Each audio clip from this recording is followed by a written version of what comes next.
Hi everybody, it's time for another Ramble video. Maybe you can tell what one by what I'm wearing. That's right, it's the lightning thief. It's Percy Jackson. Okay, no, it's two things. I just am dressed like my favorite. This is kind of another instance of like, thank your lucky stars that two topics won, because I actually have so little to say about Buffy that I think even if Buffy had won by a lot, I think I would have ended up just throwing over to the next topic when I was ready to talk about it. And maybe I'll just do that in the future. I feel like sometimes people suggest stuff where like there's no reason for me to like reject it as a topic. But then also I know that I have so little to say about it that like, I don't know, it'd be a short ramble. So I guess that can just always be the backup plan that, I'll move on to the next thing if I run out of stuff to say, if the video is really short. I don't know why I'm doing a sideways baseball cap thing. I think it's because some eyeshadow arrived in the mail today that I ordered. And I was like, I should use this today. And I forgot until I opened it that it was yellow. And the reason I ordered yellow eyeshadow is I also separately ordered blue eyeshadow because I'd like one of my next few videos to be another Avatar video. And I wanted to do like some Na'vi inspired makeup. Maybe I'll feel ambitious and put actual Na'vi stripes on my face, but more likely I'll just do some combo of Na'vi blue and the yellow of their eyes. So, like do a lower yellow and then blue around it, so my eyelid kind of looks like a Na'vi eye. But anyway, then I started putting it on. I was like, well, there's a reason I don't just go around wearing yellow eyeshadow. So, now it's mercifully cast in shadow. Usually I'll reject TV shows because I can't like watch a whole TV show for a 1-month ramble topic. But like Buffy, I have seen most of it, if not all of it. It was actually very weird the way I watched Buffy because like it was more my parents' era, I guess, and my mom and dad really liked it, and so they would always watch it, but I was like too young to watch it at that point, at least in their opinion. And then when I got older, I'd like borrowed some of my mom's DVD box sets, but she didn't have every season.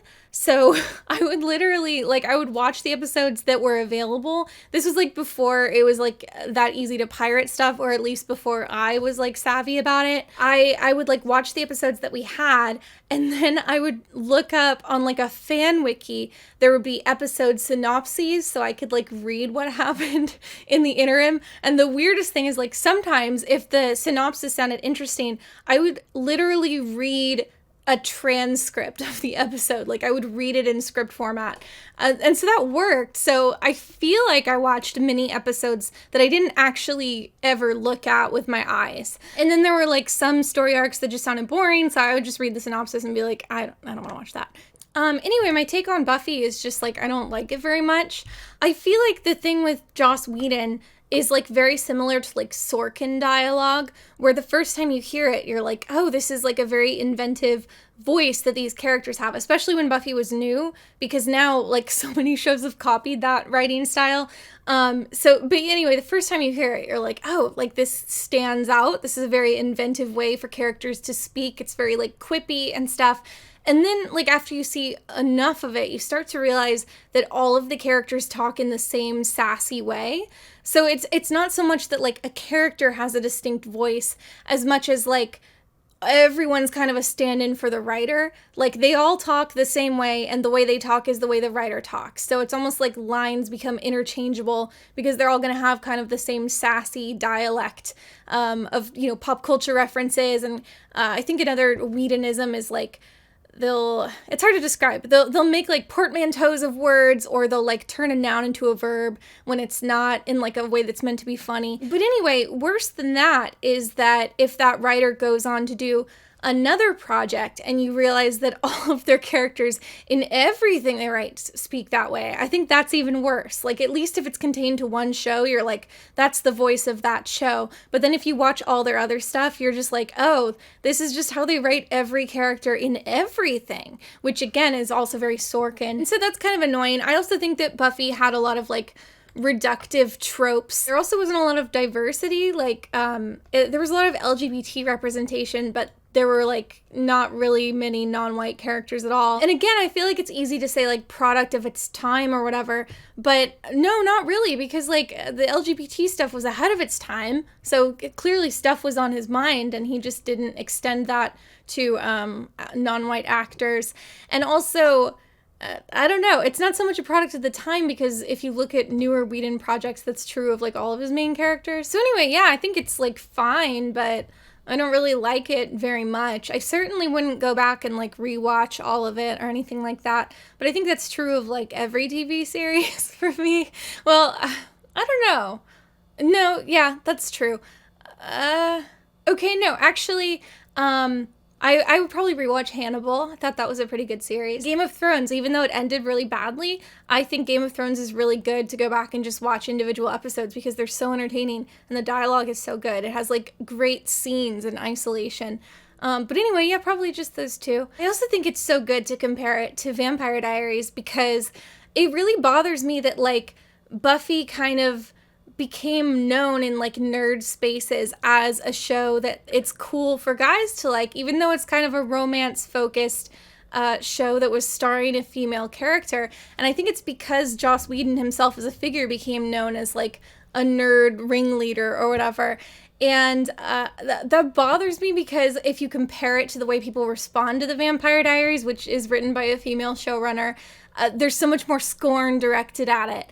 And I think partially it was Twilight kind of poisoning the well, where it's like, oh, vampires are now a thing that only tween girls like. But when you think about it, it's like they're such similar shows. And I think someone even said in my comments like, yeah, the Vampire Diaries was just Buffy if it was on the CW. And I was thinking like, Buffy was on the CW. It just wasn't called the CW back then, but they were on the same network.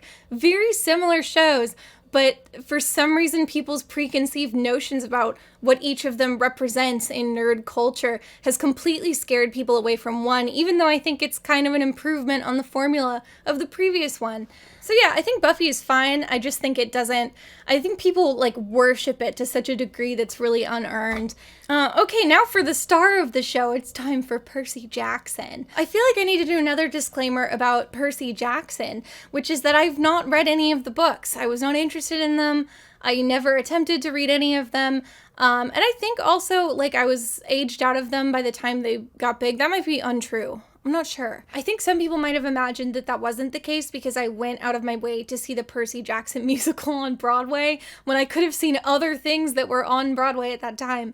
But no, it not only had, at that point I had not read the books, but I also had not seen any of the movies. So I went in completely blind. The musical was my first impression, and that was great. Like, that was why I wanted to see it. It seemed like such a weird, like, derivative pop culture musical. It was not getting good reviews.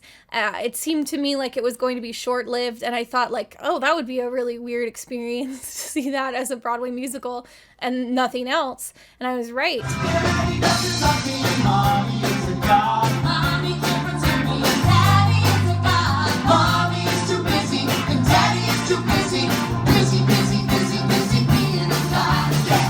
I'm gonna try not to talk too much about the musical because I feel like I want to do like a whole video on the musical at some point. Maybe some of these points will end up coming back because I feel like that would be the approach to Percy Jackson, is like the adaptations of Percy Jackson, and then I could kind of compare them to each other more directly. So I feel like I would mention the movies a little bit in that, but that's okay. I'm going to go fully in on the movies right now. Oh, and yes, it just has a lightning bolt on the front, but this is a Percy Jackson the Musical baseball cap, and I got it at the show. The sideways baseball cap thing felt really fun, but it was weird seeing it in my peripherals, and it was kind of bothering me. I did, the next time I was like visiting my family, I want to say it was Christmas of 2019. It was a long, long time ago.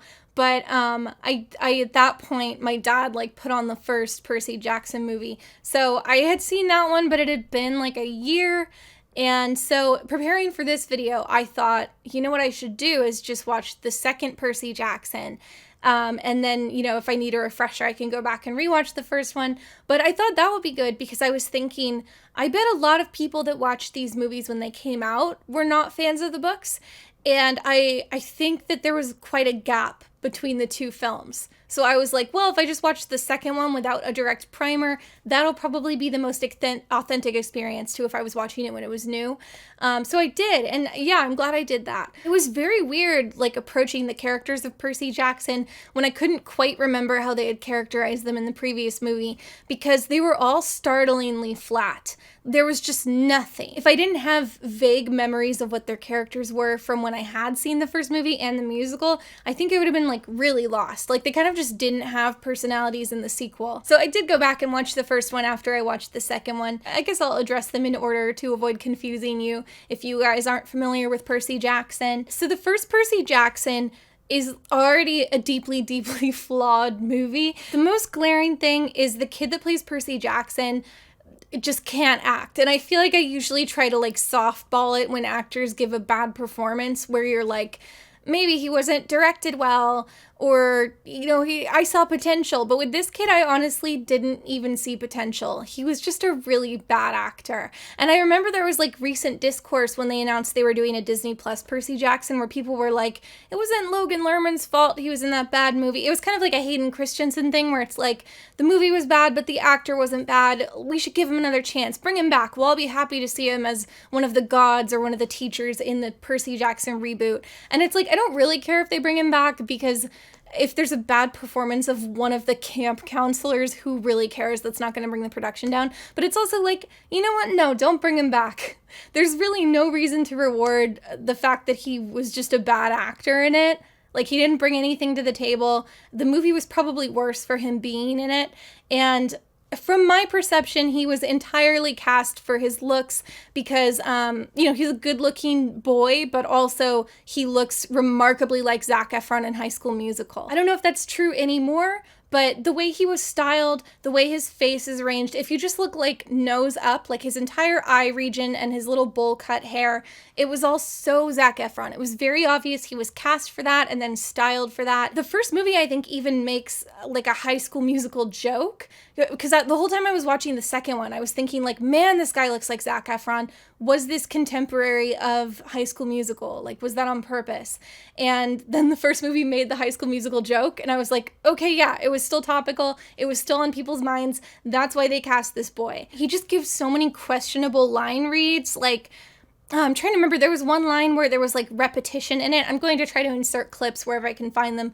There was one line where he said two very similar, oh yeah, it was when he was saying he didn't want to help the gods. He was saying, like, this isn't my problem, this isn't my world, but he said both of them, like, the same as each other, and it just made it, like, it's already kind of an awkwardly written line, but I feel like when actors get repetitious lines, that's their opportunity to be like, okay, obviously as an actor, I should not say these with the exact same inflection, both parts, and he just did.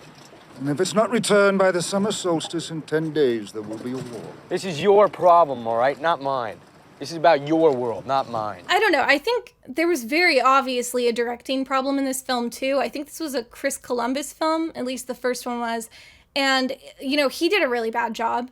But there are also moments where it's like, that can't have been the best take. And again, if it's badly directed, you have to wonder if the director just picked a bad take because they're a bad director.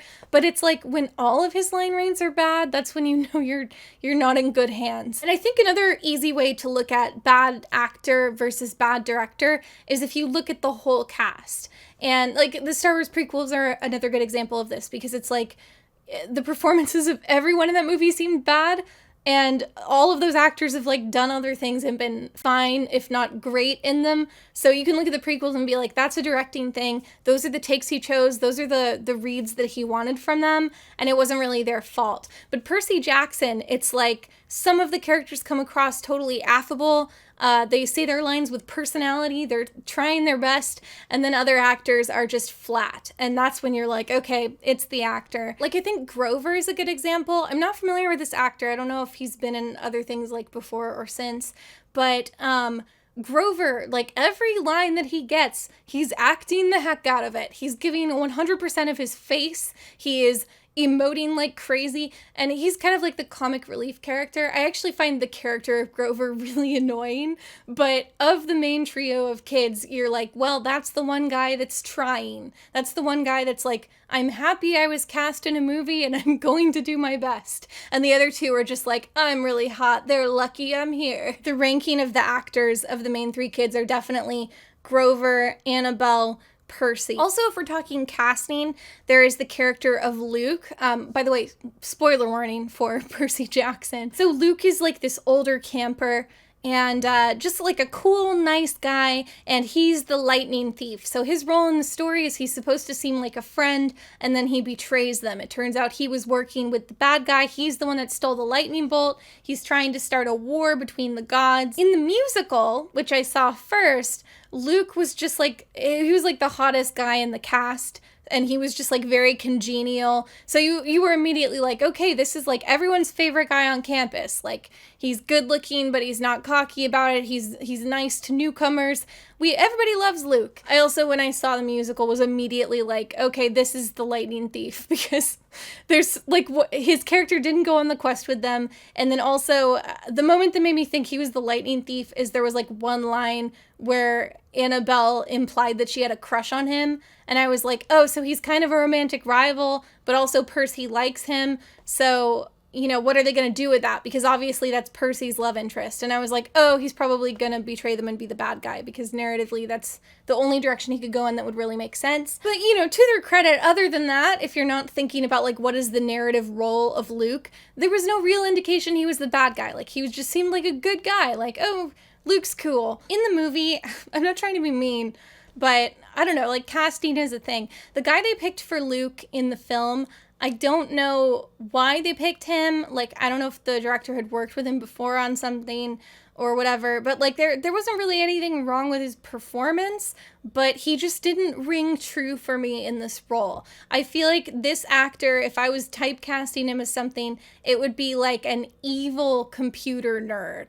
Like, he's like a villainous nerd that, in a film where the main characters are girls, he's blackmailing one of them to go on a date with him via hacking. It's like that character. He's like the villain of a teen comedy. He's really tall, but that's it. There's no other trait he has that works for me. And he just kind of exudes villain energy. I also felt like the musical was trying to move so much faster, and yet they tried to have more of a foundation to his relationship with Percy, so you would like feel something about it when he betrayed him. But in the movie, Percy meets him like one time. Like the introduction to Luke is just Luke walking up like, we're playing capture the flag. You can be on my team. That's like it. That's not a bond. And then they go to him before their quest and he's like playing video games and he gives them a map. And it's like, okay. I feel like for this role, you're looking to cast just someone who's like so aggressively charismatic that you can kind of fool people into not seeing the immediate signs that he's the traitor. I don't remember like what age he was when this movie was made, but I'm thinking like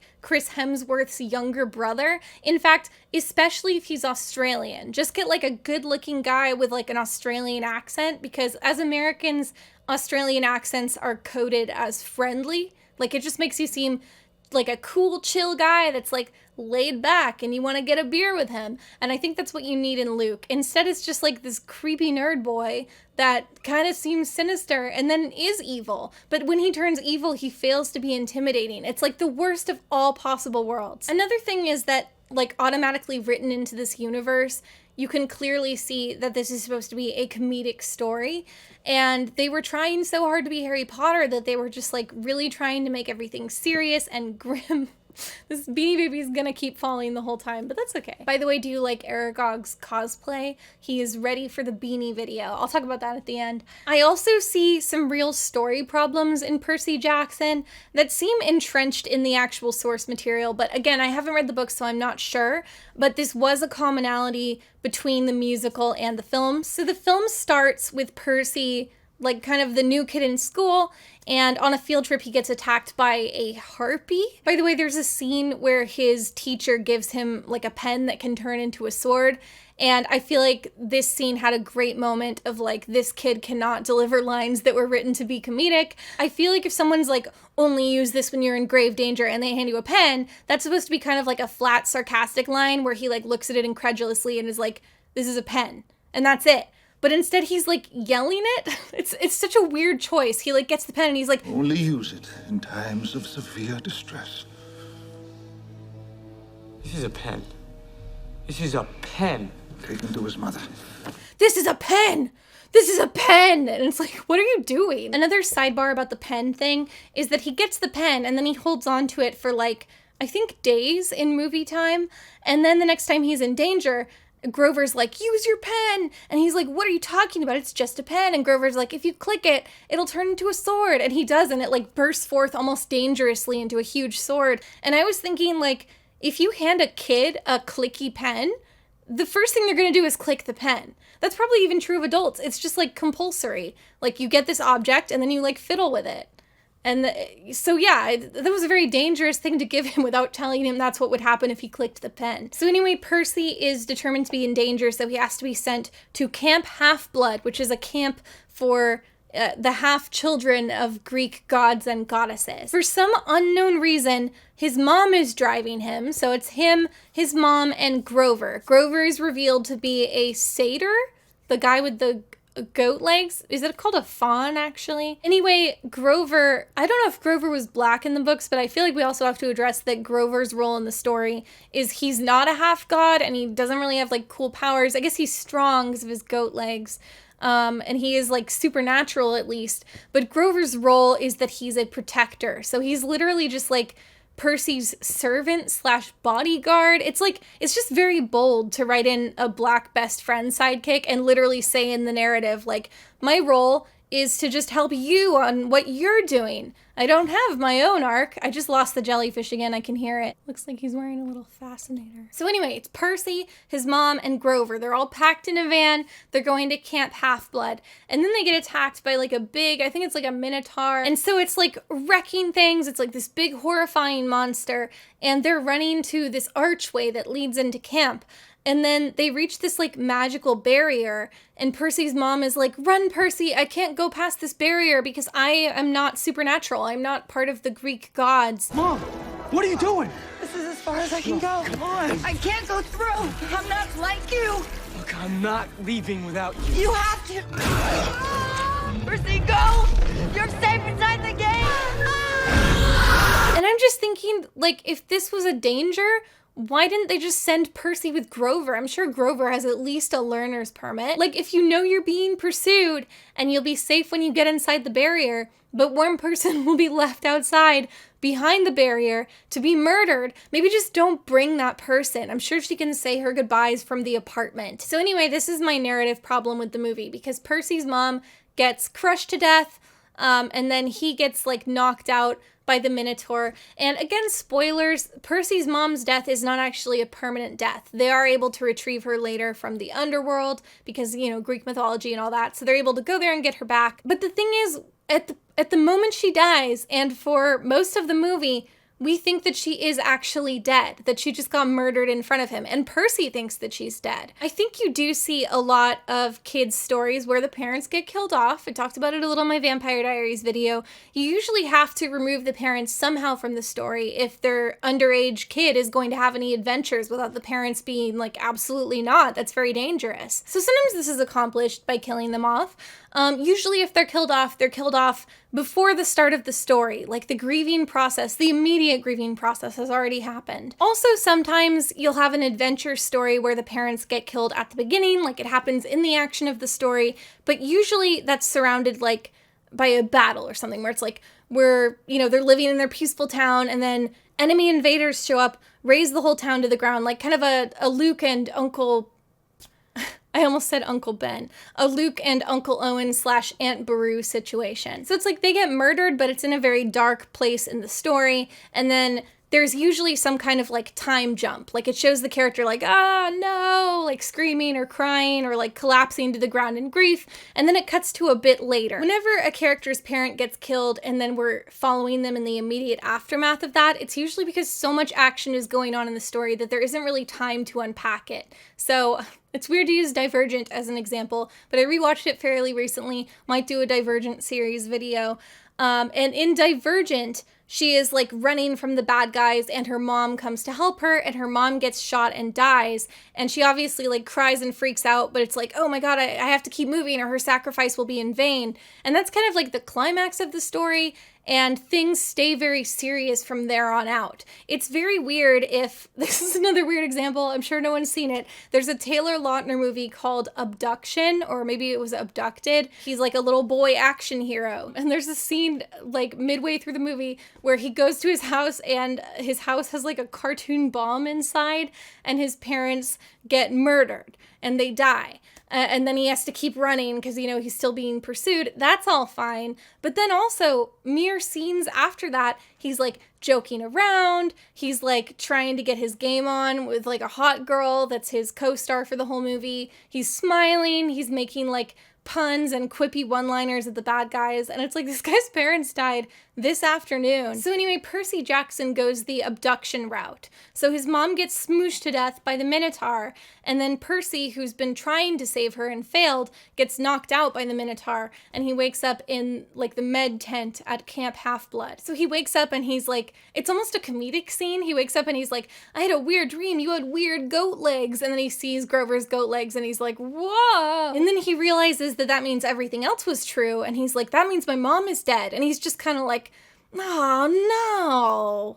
Oh, no. No. All of it was real? My mom's gone? I'm sorry, Percy. And then Grover's like, I should have protected you both and I failed.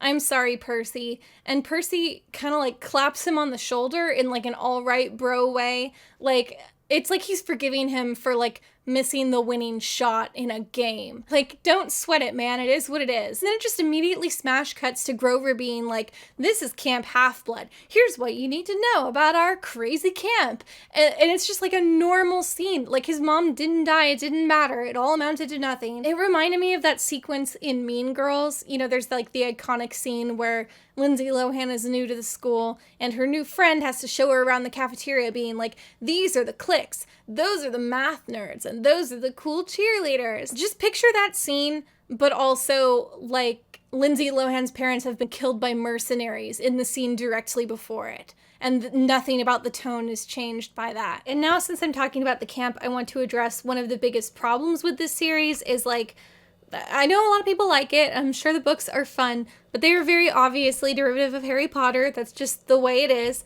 And the thing with Harry Potter is that the setting is like a huge component. Like you want to go to Hogwarts. You get to live in a fun magic castle. And maybe it's because I'm not sporty, but I'm looking at this camp and I'm like, I don't want to go to this camp. A camp as a setting for a film just cannot feel as cool as a magical castle. You're just kind of out in the woods and like maybe there's an obstacle course.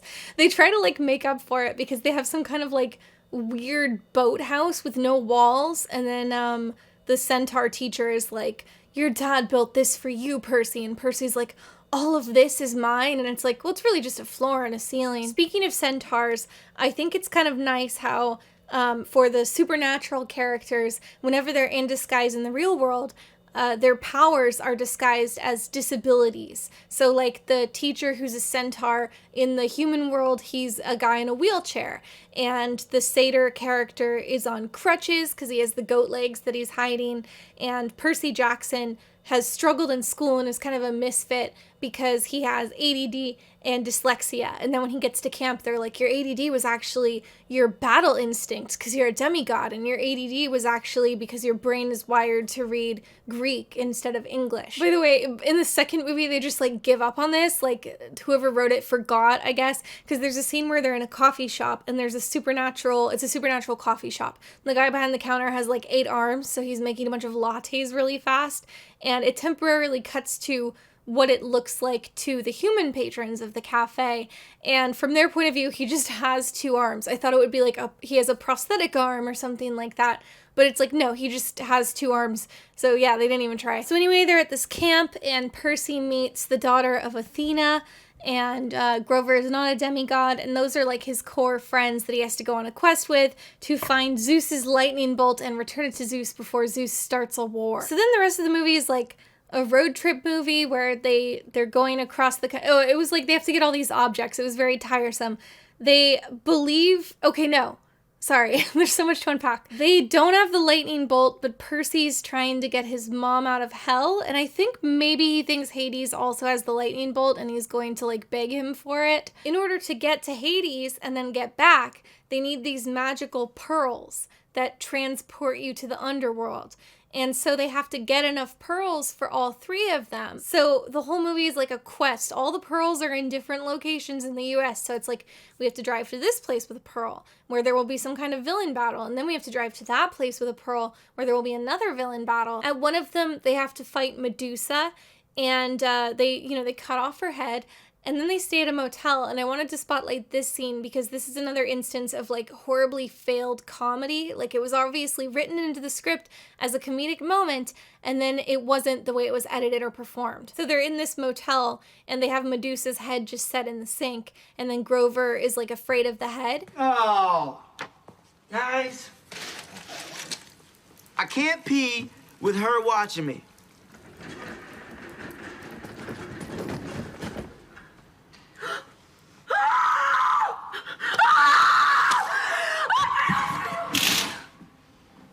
Sorry, guys. I messed up. I should have closed the curtains. Come on, guys. Let's hit the road before Homeland Security shows up. Obviously, after we get the funny reaction from the maid and we cut to Grover, like, I shouldn't have done that. That should have been the end of the scene. I can't pee with her watching me.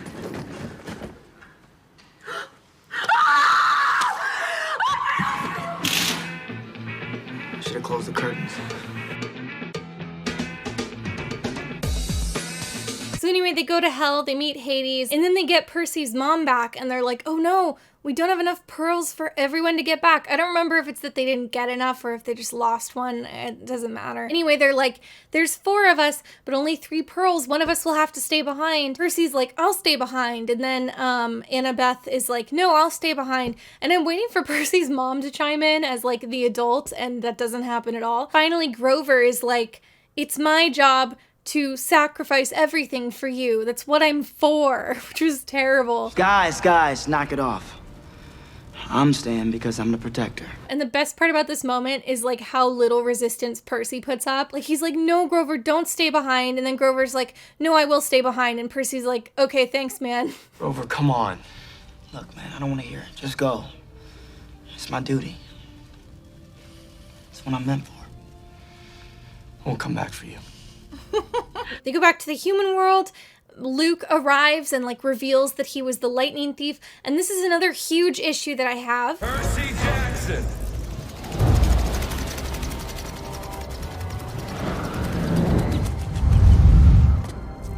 I can't let you take that bolt to Olympus.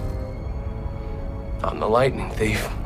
I just hate everything about Luke. So, not to like compare it to the musical. So Luke has been promised by Kronos, who wants all the gods dead and is like locked away in a tomb. Kronos wants him to steal the lightning bolt to start a war among the gods, to like weaken all the gods, hoping that they'll kill each other. In the movie, Luke is willing to do this because he wants to defeat the gods, because he wants to rule the world. He's like, haha, I want the power for myself. In the play, and for all I know in the book, it's a little more nuanced. Basically, Luke is like, I don't like the gods. Like, they send us, all of their kids, to this camp. They never talk to us. The premise of the camp is that all these demigod kids go and train to be like soldiers and warriors and whatever, specifically so that when their parents call upon them to do some kind of quest for them, they are really good at doing that quest. So it's like their entire existence is framed around servitude to these parents that they don't know, that don't even give them the time of day.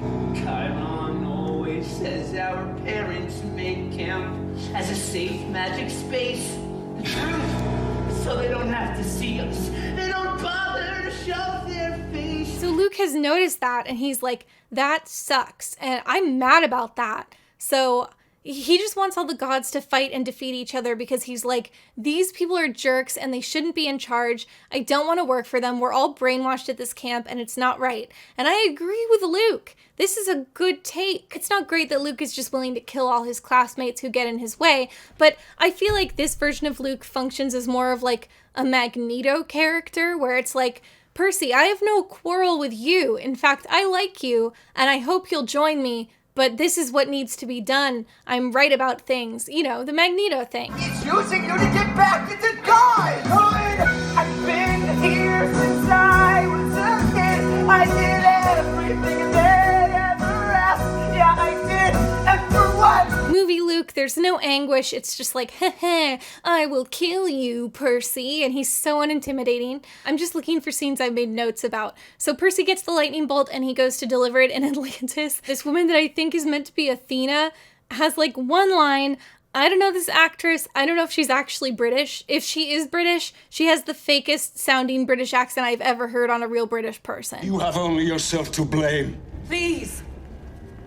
Let's be rational. War is not the answer. War is not the answer. Like, okay, I get it. You have like one line and you decided to make a strong choice. By the way, that moment was also a really good example of the abysmal editing in this movie. She obviously was supposed to be interrupting those guys. You have only yourself to blame. Please. Let's be rational. Instead, there's like a weird multi-second pause. You have only yourself to blame. Please.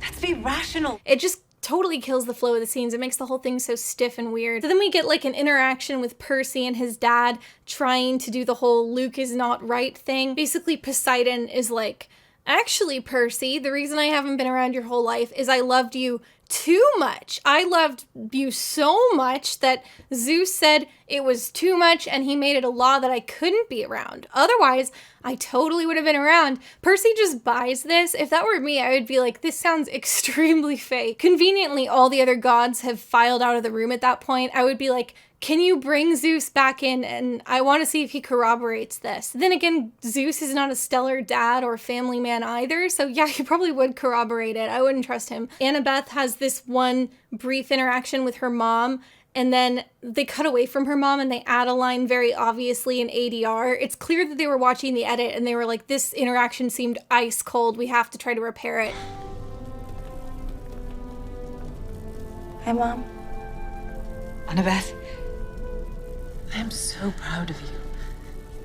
Again, I hate to just bring up the musical at every turn, but at the end of the musical, Percy is faced with this decision. They're like, we have year-round campers and we have summer campers. And so, Percy, you can decide if you want to go back and stay with your mom and go to public school where you're kind of a loser and don't have friends, and you have to live in the normal world and it comes with challenges and there are monsters and it can be dangerous, or you can stay in this insulated environment at camp that's kind of like a fantasy world. Like, camp is kind of running away from your problems. And they show Percy having conversations with other characters that are like, yeah, I stay at camp full time. It was just too difficult trying to live with my family because there was drama and whatever. And Percy is basically like, you know, maybe it's worth the drama and the trouble to live an authentic and full life. And so actually I should go back to the human world. I'll be back next summer, but I need to like live in both worlds. I can't just run away from things. Summer's over, it's time to begin. If you're looking for trouble, then count me in. Bring on the monsters, bring on the monsters, bring on the real world. Bring on the monsters, bring on the real world. So then I was kind of surprised that the movie ends with Percy's mom walking him back to camp and she's like, you're gonna live here now. Gonna miss you. Me too. Percy, this is where you belong. He's just gonna be at the camp full time. Someone please tell me if this was the way it played out in the books, because I thought this was such a strange decision. And like, what is it even meant to represent? It's time to sail away to the second movie. Do you get it? Sail away because it's called The Sea of Monsters. There's like a nautical theme. I didn't go in totally blind because I felt like the musical kind of combined, it kind of brought in some scenes from the second movie. So some of it was familiar to me. So the second movie begins with this like dramatic flashback sequence featuring a gruesome child death, which is a great tone setter. And then it cuts to like a climbing tower sequence. The kids are doing an obstacle course of some kind, and it's playing a Fall Out Boy song. It really dated the movie for me. I said earlier about the camp thing that I didn't want to go to this camp, and I was saying maybe it's because I wasn't like sporty as a kid. And like, yeah, this scene really cemented for me that Percy Jackson is like Harry Potter for jocks. Harry Potter tried to be for jocks with the Quidditch stuff, but there's no way that worked. But Percy Jackson is just like a bunch of jocks doing climbing towers and fighting with swords. And if that's your ultimate fantasy as a kid, then this is where you really want to be. But Harry Potter is like, you don't have to be athletic. You can just use magic powers, which is so much better. There was this scene in the first movie that was like a throwaway gag and it never came back. But Grover looks over and they're the daughters of Aphrodite. And of course, there are all these girls like hanging out by a pool in identical bikinis. And they're like, yoo-hoo boys over here. Ooh, the daughters of Aphrodite. Okay, all right, guys, you guys got a lot of catching up to do. Their mother's the goddess of love, so you know where that leads. Hey, Buffy! Satyrs. And that's apparently just what they do all day. And it's like, honestly, if I had to go to this camp, I'd be hanging out with them because they're apparently not doing any sword fighting or anything serious. They're just hanging out in bikinis. Like, they had the right idea. It's a shame we never saw them again. They should have been the stars of the film. Oh, I forgot to mention that there's this like secondary character named Clarice. She is the daughter of Ares, the god of war. She's also kind of a bigger character in the musical.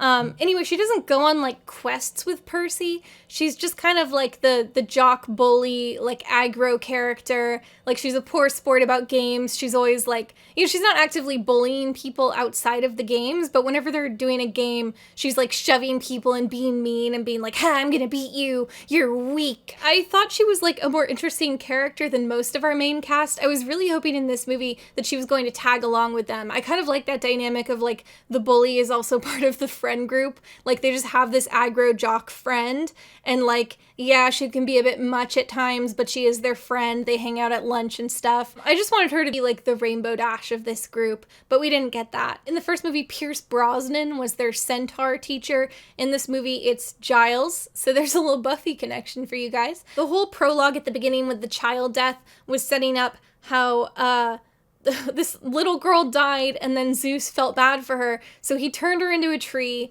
Thanks for nothing, right? And the beautiful tree created the barrier that keeps the demigods safe inside of camp. So the whole prologue is setting up this barrier, like, I don't know what we do without our special barrier, and it's like, gee, I wonder what's gonna happen to the barrier. So of course, this big mechanical bull busts through the barrier and starts trying to kill all the students, and he's just wrecking the camp, and I'm thinking like, man, this place would be a lot safer if it had buildings instead of just like tents and sad lean-tos. They also introduce a new Cyclops character that's Percy's half-brother. I put in my notes, I hope this Cyclops isn't a major character because this effect looks real bad. And the Cyclops was in fact a very major character. They tried to get around the effect, which looked bad and also was probably kind of expensive, by having him put on sunglasses wherever possible. And when they go to the mortal world, they have this like spray they give him that makes him have two eyes. Also, the monster that killed the little girl in the prologue flashback was a Cyclops. So, Annabeth is like racist against Cyclopses. So she just like hates this kid, even though he's just like a really congenial guy. So she's very like cruel to him. It's really hard to sympathize. I think they try to frame it like, well, she has baggage, and it's like, it's not really an excuse. I feel like she doesn't make amends enough for the way she treats him. The kids have to go on another quest for this movie. I'm now realizing that I literally like don't remember what the quest was. It was probably to get some object. It's just gone. It's just, okay, no, the golden fleece. They had to get the golden fleece, which can bring someone back to life. Okay, no. Their plan is to put the golden fleece on the tree to, the reason the shield collapsed is that the tree has been poisoned. I don't think of poisoning as a thing you do to trees. Did someone go with like a syringe and inject the bark of the tree? We don't even know if it was an attack on the camp. What if someone was just like spraying pesticides on the area? So anyway, yeah, they're gonna try to get the golden fleece and throw it on the tree so that the tree is healthy and the shield is active again. When they leave camp, this taxi pulls up and then we get like a crazy taxi sequence. If you've seen the Harry Potter films, in my opinion, the worst scene in all of them is the night bus sequence. I think it's so obnoxious. It's so noisy. It's just all these like really cringy slapstick gags, like Harry falls into the window and no, his face is smushed on the window. And like that dumb scene where the bus has to squish to fit between two cars and they use this like iMovie effect to make Harry's face look like it's squishing. It's so awful. The taxi is clearly trying to do the same scene and it's as awful. I'm not gonna say it's worse, it's just as awful, which is already quite bad. I said I watched this movie before I rewatched the first one, and I was like so confused whenever Annabeth was on screen because I was thinking like, wasn't she a warrior in the first movie? Like she was, like Athena is the wisdom one, but she's also a warrior. And in the second movie, we don't really see that at all. Like they just removed that from her character. Like in the opening, like Fallout Boy scene where they're all doing this obstacle course, Annabeth is inexplicably not doing it, even though in the first movie she was portrayed as like top of her class. She's just on the ground yelling like, "Go Percy!" And that's like her role in this movie. Oh, there goes another one. Oh, Percy! When the mechanical bull runs into camp, like she does do an obligatory spear-based attack that immediately fails, but for most of the scene, she's just like yelling for Percy. One of the first things she does is try to run from the bull and just trips and lands on her face and yells, "Percy!" because she needs help. It's like, come on. Percy!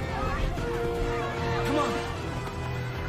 And then for the whole rest of the movie, truly you could have written her out. She really might as well have not been in this one. And speaking of writing out characters, as soon as they get to the mortal world, these guys just run up and like throw a sack over Grover's head and just run off with him. I thought this would just be a little plot cul-de-sac where it's like, we gotta get Grover and then go on a little mission. But no, Grover is written out. And I mentioned we had this new Cyclops character and he's like the Ron Weasley comic relief friend. So he's essentially filling the role that Grover had been. So it's like, was there like a scheduling conflict? Why did they just write him out and replace him with a similar character? It made no sense. I would have been so mad if I was that actor, especially since he was the only one that was like putting in an actual effort in the first movie. Actually, I should say, when I talk about effort in the first movie, the only movie that Christopher Columbus directed was the first one. It was someone else for the second one. And when we had the scenes with like Hades and Persephone, and whenever it was an adult actor playing a Greek god or a teacher, it really brought into focus how Christopher Columbus's directing style is like, it's all broad character roles. So if he gets an actor who's over the top, I imagine it's like a very friendly and collaborative environment where they're just going crazy with it and he every take is like, "I loved that, that's great, do more of that, you're so funny," and is like hyping them up. Because they all seem like they're having a really fun time and everyone's bringing a lot of energy to it. And then if Christopher Columbus has an actor who is not bringing the energy, he just doesn't correct them. He just gives up. So it's like, if you have a bad child actor in one of his movies, you're just going to get a bad performance. There's nothing that can salvage it. He's not even going to try. It's like he just checks out. And then whenever you have a broad character actor who's more experienced, you're going to get a fun performance because he's fostering their creativity. So on the whole, I think it's a net negative because either he shouldn't do movies with children who aren't going to give great performances, or I don't know, he should be more engaged. He should try harder. Okay, anyway, back to the second movie. So yeah, Annabeth's role as a character is like, in most action scenes, they'll cut to like a reaction shot of her where she's like open-mouthed breathing in reaction to something, and then she'll yell Percy's name a lot. The Annabeth actress, especially in the second movie, has this very like Vogue model face. Like she's very chiseled, she has like insanely striking eyes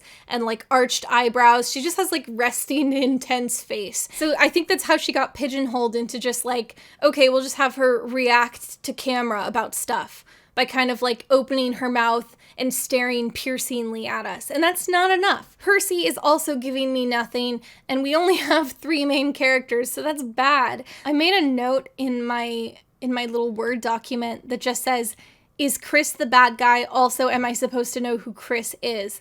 And I don't even remember what that was about. I feel like maybe when they were in camp at the beginning, like a character tossed them a sword or something and they went, thanks, Chris. Man, Chris is really good at battle this year or something. And I was thinking that they were setting up Chris the way they set up Luke in the first movie, which is just mentioning someone by name so you can pretend it's a twist when they're evil. Anyway, I think I was wrong because I still don't remember who Chris was. Another of my notes just says, wow, the CGI in this movie looks really bad. I did really like the Cyclops brother. I have no idea who the actor is. I don't think I've seen him in anything else, but he brought like a very lovable personality to the role. The Cyclops is basically just like a good guy. Like he'll do anything for his friends. He considers them his friends even if they're not that nice to him. I actually was pretty convinced that they were going to kill off the Cyclops in like a self-sacrificial manner because I don't know, adding a half-brother does feel like a big status quo shakeup, and I thought they just wouldn't commit to it. I thought he was going to be this, like, adorkable sidekick the whole movie, and then die tragically, and that would be that. And they did kind of tease that. They imply that they're killing him off, and he, like, gets stabbed and shoved off a cliff in a self-sacrificial gesture, but then they bring him back. So I was happy about that. It's cool to think that if there had ever been a third movie and more movies that he would have just been a recurring character. I wonder how they would have worked both he and Grover into it. Maybe he would just stay behind on the next adventure. Luke is the villain again in this movie, which was such a weird and bad choice because, again, we don't like Luke. There's nothing to him. In this one, he's just generically evil, and it's like, we're not scared of Luke. Luke wants the Golden Fleece so that he can throw it over Kronos and bring Kronos back so that they can kill all the gods. When our heroes run afoul of Luke, he captures them all, and then instead of being like, I've captured you and I'm gonna like put you in a jail on land so you're far away from me while I'm doing my plan, he's like, I'm gonna capture you and bring you with me, and also the place I'm going to has to be via boat. So he brings them on his yacht. It's like, you realize that Percy Jackson is the son of Poseidon, right? Yeah, I'm sure nothing will go wrong with this plan. They also run back into Clarice, the aggro girl character, and she's so much better than Annabeth. And it's actually funny, at the point Clarice joins the party for like the last 20% of the movie, Annabeth just kind of stops having any lines. Like, they give them all to Clarice, and it's like good, but also Annabeth really, really could have just not been in this movie. The place they have to go to by boat to stop, or to awaken Kronos and then to defeat him, is a island theme park, which I was pretty stoked about. Like, you guys know I love a theme park. It's unfortunately not a very visually interesting theme park. It's just like, there's a roller coaster in the background and like you see a Ferris wheel. They do get on a little ride car in order to get to one location. So that was kind of cute. I appreciate that the author like wrote in an amusement park, and it was probably a lot cooler in his head than the movie was willing to spend money on. You know, if you're writing a book, budget is not an issue. So you can just shoot for the moon and write a complex theme park, which means that you should into every book. I forgot to silence my phone. This is what I mean by Harry Potter for jocks, because Percy, like, runs out determined, like, I'm gonna kill Kronos. We can't let him destroy everything we care about. And you kind of think Percy is going to have some kind of strategy. Like, he goes out in the open and he's like, Kronos, I'm going to fight you. And he has his sword. And I'm like, okay, he's got something up his sleeve. This is a diversion, or he's got some last minute twist to get the better of him. But then no, he just stabs Kronos. Like, Kronos picks him up, and then Percy cuts his fingers with his sword, and then he cuts down his whole body with his sword, and then that defeats Kronos. And it's like, what was the point of any of this? So Kronos is defeated, the gang's all happy, and then for a last minute fake out, they have a big manticore use its scorpion tail, and it stabs right through Annabeth's chest. Percy.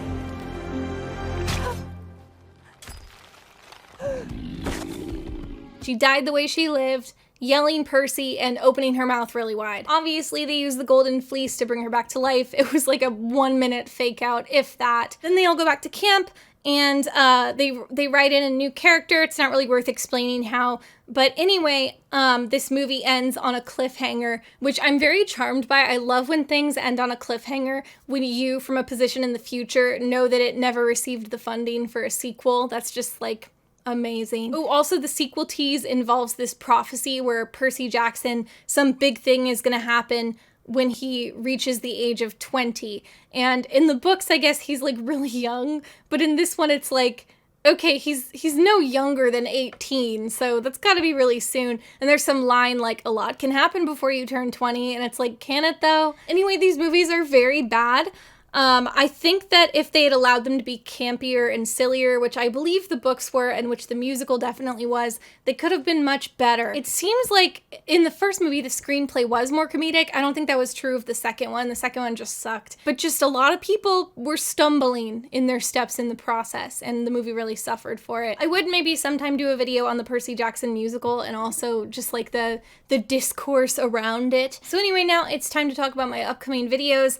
The one I'm working on right now is my Beanie Babies video. A lot of people thought it sounded fun, so I just jumped all in on that. So my next video is about the Beanie Babies craze and the history of Beanie Babies, and it's been so fun. I feel like some videos, like, I'll be excited for when they're done, but then the process can feel very like long. But this has been like just researching it and finding out new things about beanies. I think this is also the video that I've known the least about going into it. Like, I had Beanie Babies as a kid, but most of this information is like new to me in my research, and it's been so fun. Like, I don't know, this is like the most fun video I've worked on. I think it's because Beanie Babies are like so cute.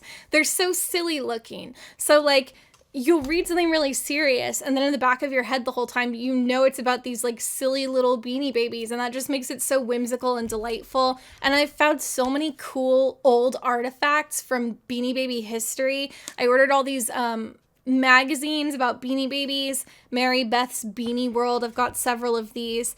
Oh, and one of the sellers very kindly included, I don't know if I'm going to use these, but one of the sellers kindly included like old newspaper clippings. See, it's like an old newspaper article about Beanie Babies. How cool. I like how at the end of my last Patreon video, I was like, I'd like to do a Beanie Baby video, but my next video is going to be a simpler video that's just kind of like exploring an old retro toy. And that was not the Beanie Baby video, and that one would have been a lot easier. The Beanie Baby video is another research heavy project, but that's okay because it has been really fun.